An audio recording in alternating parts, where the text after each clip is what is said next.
13-ші түн. «Ей, ұлы бақытты патшам!» Патша баласының бетіне түкірді, деді соқыр.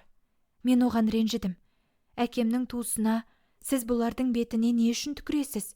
Өртеніп өлген түрі мынау, бұларға осы өлім аз болды ма, дедім. «Ей балам», деді ол. «Мына баламның қасына жатқан да өзімнің қызым. Бұл бала жас күнінен өз қарындасын жақсы көретін. Кейін келе екеуінің арасында өзгеше махаббат бар сияқтанды. Бірнеше рет ақыл айтып, тоқтау салынды. Қызды бөлек сақтадық.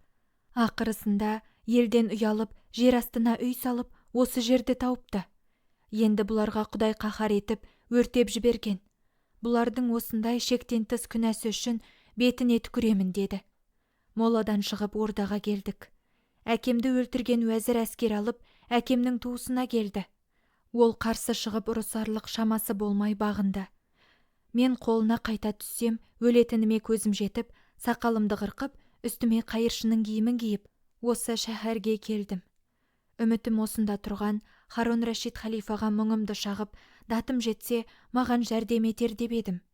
Қонатын жер таба алмай, сасып тұрғанда, мына екі соқырға кездестім. Үшеуміз қосылып осы сарайды таптық.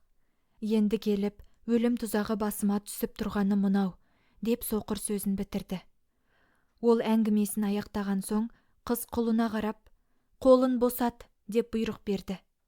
Кете беруіңізге рұқсат десе де, өзгелердің әңгімесін тыңдаймын деп, Хамбал сияқты ол да отырды.